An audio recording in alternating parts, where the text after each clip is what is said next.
Friends, news channel देखे आप सभी दर्शकों का बहुत बहुत स्वागत है। मैं हूं रमनदीप कौर। इस वक्त की बड़ी खबर आ रही है प्रयागराज से। क्या है पूरा मामला, देखने के लिए बने रहिए हमारे साथ। संगम नगरी प्रयागराज, जहां ज्ञानवापी मस्जिद व काशी विश्वनाथ मंदिर के बीच स्वामित्व को लेकर वाराणसी जिला अदालत में विचाराधीन सिविल वाद की पोषणीयता पर इलाहाबाद हाईकोर्ट ने सुन्नी सेंट्रल वक्फ बोर्ड व अंजुमन इंतजामिया मसाजिद कमेटी की याचिका खारिज कर दी। उल्लेखनीय है कि दो याचिकाएं में 1991 में वाराणसी की जिला अदालत में दायर मूल वाद पोषणीयता को चुनौती दी है, तो 3 याचिकाओं में अदालत के परिसर के सर्वे के आदेश को चुनौती दी गई थी। जस्टिस रोहित रंजन की कोर्ट में ये सुनवाई हुई है।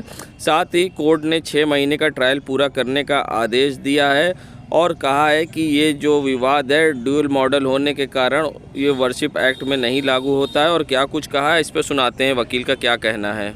ने कहा कि यह राष्ट्रीय महत्व का सूट है और दो व्यक्तिगत व्यक्तियों के बीच का सूट नहीं है, बल्कि देश के दो बड़े समुदायों के बीच का राष्ट्रीय महत्व का सूट है। और इसमें इसके निस्तारण में जो विलम्ब हुआ है वह विलम्ब अच्छा नहीं है, देश के हित में नहीं है। इसका निस्तारण अविलंब होना चाहिए। 40 साल व्यतीत हो गए। एक जो प्रिलिमिनरी पॉइंट है, प्रारंभिक वाद बिंदु है, उसी को निस्तारण में इसलिए कोर्ट को आदेशित किया गया है कि इसका वाद का अंतिम निर्णय 6 माह के अंदर कर दें। 1991 वर्शिप एक्ट था, इस पर क्या था? प्लेसेज ऑफ वर्शिप एक्ट के अंतर्गत जो विवाद उठाया गया था उसका समाधान करते हुए माननीय न्यायालय ने यह कह दिया कि यह सूट वालिड नहीं है। सर, ड्यूल मॉडल का नोट का भी कोई काम में कहा गया है कि 2 तरह के मंदिर और मस्जिद। कोर्ट ने अपने निर्णय में यह भी कहा है कि किसी भी धार्मिक स्थल का धार्मिक स्वरूप डुअल नहीं हो सकता, 2 प्रकार का नहीं हो सकता, एक ही होगा। क्या तो मंदिर होगा या मस्जिद होगा। इसके निस्तारण के लिए साक्ष्य की आवश्यकता होगी और लोअर कोर्ट को निर्देशित किया कि उससे संबंध में भी साक्ष्य लें। कोर्ट ने ये कहा है कि जो हिंदू पक्ष का जो सूट है वो प्लेसेस ऑफ वर्शिप एक्ट से बाहर नहीं करता। सूट विल प्रोसीड करेगा और 6 महीने के अंदर डिसाइड होगा। एएसआई सर्वे के लिए कहा है कि राकेश सिंह के केस में जो सर्वे हो चुका है उसकी रिपोर्ट इसमें रखी जाएगी और उससे बचता है कोई तो उसका सर्वे इसमें करने की कार्रवाई की जाएगी। कोर्ट में और क्या क्या कौन कौन से पहलू रखे गए थे और किस प्लेसेस ऑफ वर्शिप एक्ट में सूट बाहर है कि नहीं ये था। एएसआई सर्वे हो सकता है कि नहीं हो सकता है और स्टे एक्सटेंशन जो लैप्स कर गया था वो बढ़ सकता है कि नहीं बढ़ सकता। उन्होंने हाईकोर्ट ने सारी पिटीशन 5 मुस्लिम पक्ष की खारिज कर दी। सीधे लफ्जों में क्या कहा जाए इसका? सूट प्रोसीड करेगा और कोर्ट ने ये भी कहा कि नेशनल इंपॉर्टेंस का इशू है, ये 2 कम्युनिटी का है, तो सूट प्रोसीड करे और 6 महीने में इसलिए कहा कि जल्दी से जल्दी डिसाइड हो। डबल मॉडल होने पर 91 नहीं, डुअल कैरेक्टर की बात कहा है कि कोई भी बिल्डिंग होगी या तो वो टेम्पल होगा या मॉस्क होगा, दोनों चीज नहीं हो सकती, ये कोर्ट ने कहा है। उसको तय करने के लिए एविडेंस की जरूरत है जो ट्रायल कोर्ट में होगा। दोनों पक्षों को सुनने के बाद क्या लगता है किसके पक्ष में है ये? अभी तो मुस्लिम पक्ष की सारी पिटीशन खारिज हो गई 5, तो हिंदू पक्ष के पक्ष में है अजय कुमार सिंह। माननीय उच्च न्यायालय का फैसला हम सभी को मान्य है और न्यायालय पे पूरा भरोसा है और न्यायालय का निर्णय आम जनता के हित में है और हम सब उसे मानते हैं। संगम नगरी प्रयागराज, जहां अतीक अहमद के फाइनेंसर को मुखभेड़ में नफीस बिरयानी को पुलिस ने गिरफ्तार किया था। कल तबीयत बिगड़ने पर उसे एसआरएन में भर्ती कराया था, जहां देर रात नफीस की मौत हो गई है। ऐसे में अब एसआरएन के प्रिंसिपल एसपी सिंह का बड़ा बयान आया है। बताया है कि किस तरह से नफीस को बीमार तकलीफ थी और किस तरह से समस्या हो रही थी, जिसके बाद उसके इलाज के दौरान उसकी मौत हो गई है। वहीं अब पोस्टमार्टम के लिए शव को भेज दिया गया है चीरघर में और ऐसे में वीडियोग्राफी में कराया जाएगा पोस्टमार्टम। और क्या कुछ कहना है प्रिंसिपल एसपी सिंह का, आइए दिखाते हैं। दिन में लगभग 11 साढ़े 11 के बीच में उनको ले आया गया था इमरजेंसी में। इमरजेंसी टीम ने देखा तत्काल उस समय, तो उसी समय जब आए थे उनको सांस लेने में काफ़ी प्रॉब्लम हो रही थी। रेस्पिरेटरी रेट लगभग 60 पर मिनट था, उसका रेस्पिरेटरी रेट काफ़ी ज़्यादा था, ब्रेथलेसनेस थी और उनका उस समय देखा बीपी देखा गया, बीपी ब्लड प्रेशर बहुत कम था, बहुत डाउन था, 70 मिनट मरकरी था। तत्काल उनको फिर कार्डियोलॉजी डिपार्टमेंट आईसीयू में तुरंत एडमिट कराया गया था इमीडिएटली और वहाँ पर सीनियर डॉक्टर्स मौजूद थे उस समय और पूरी टीम आईसीयू में वैसे भी 24 आवर्स मॉनिटरिंग होती, 24 आवर पूरी टीम रहती है। देखा गया, ईसीजी देखा गया, तभी उसको और एंजाइम टेस्ट किए गए और उससे कंफर्म हुआ कि उनको सीवियर एमआई हुआ था।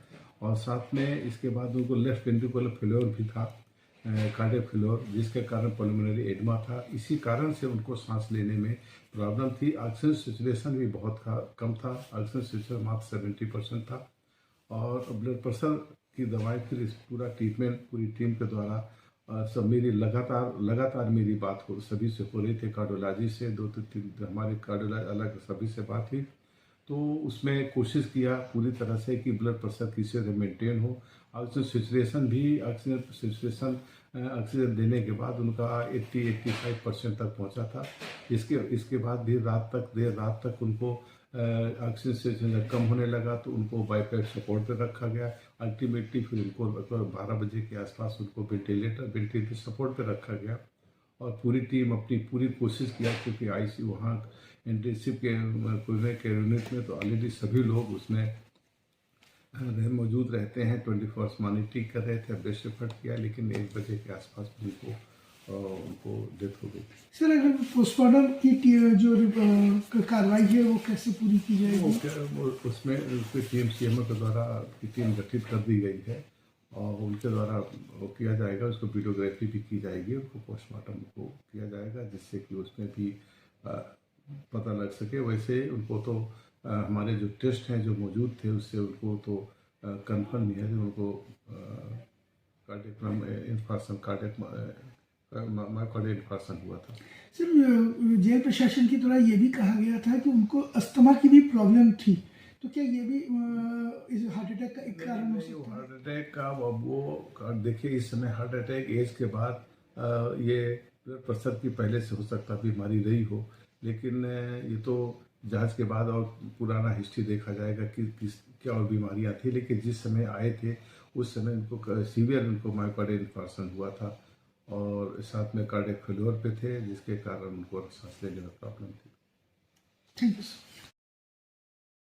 इलाहाबाद हाई कोर्ट में जहां भगवान श्री कृष्ण जन्मभूमि शाही ईदगाह मस्जिद विवाद मामले में जहां मुस्लिम पक्ष और सुन्नी सेंट्रल वक्फ बोर्ड के द्वारा सुप्रीम कोर्ट में एसएलपी दाखिल की गई है, जिसका हवाला सुनवाई के दौरान हाई कोर्ट में दिया गया कि अभी हमारी 2 एसएलपी है, उस पर निर्णय नहीं हुआ है। जिस एसएलपी होने के बाद ही सर्वे के लिए टीम गठित की जाए, जिस पर कोर्ट ने सुनवाई करते हुए फैसला सुरक्षित कर लिया और अगली सुनवाई की तारीख तय कर दी गई है।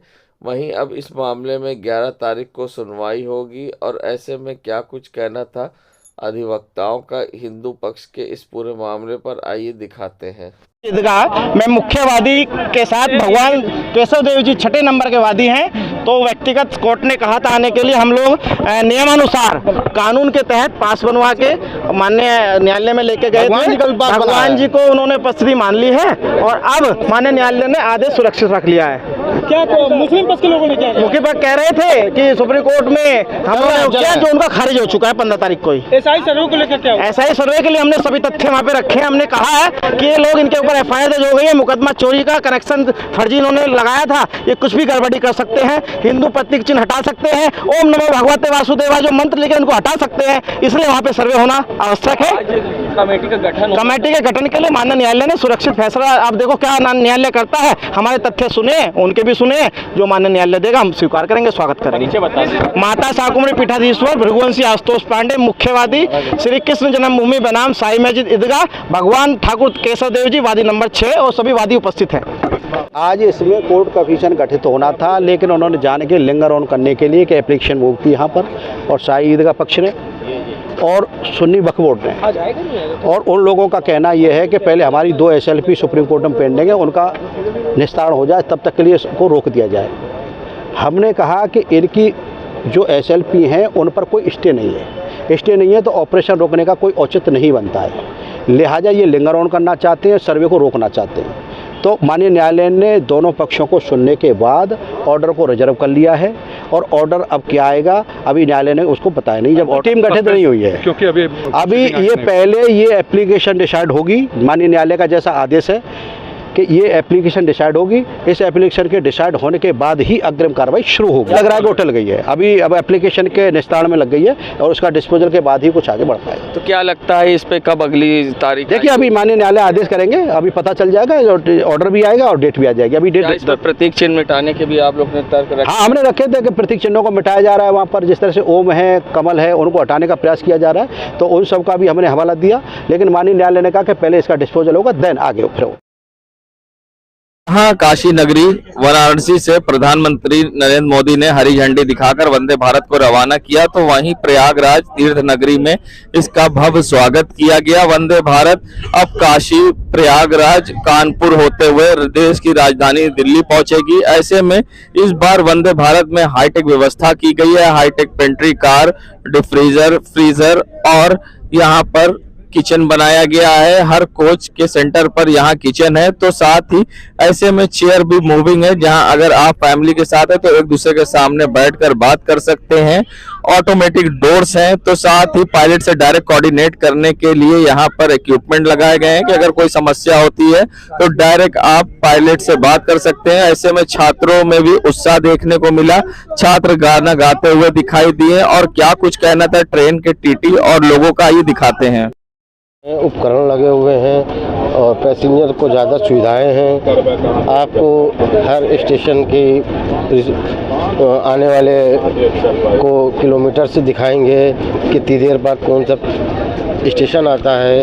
और मेट्रो की तर्ज पर पूरी ट्रेन को हाईटेक किया गया, हाईटेक कर दे बिल्कुल, तो और बेटर बनाया है इसको, और इसको स्पीड भी और बढ़ाने की अभी बात चल रही है। जो अभी तक पुरानी वाली चल रही है उससे भी ज़्यादा फास्ट चलाने की तर्ज है इसका। तो मैं प्रधानमंत्री जी का शुक्रिया अदा करूंगी, जिन्होंने इतना नेक काम किया है हमारे बच्चों को इस ट्रिप में आने का, एंजॉय करने का, और बहुत महत्वपूर्ण अनुभव प्राप्त हुआ। हम यहाँ पे लेके आए अपने बच्चों को, हमें भी बहुत गौरव और हर्ष का मौका मिला और हमें बहुत ही मज़ा आ रहा है। हमारे बच्चे आप देख सकते हैं बहुत एंजॉय कर रहे हैं। तो अच्छा अनुभव है और we are proud of Modi ji.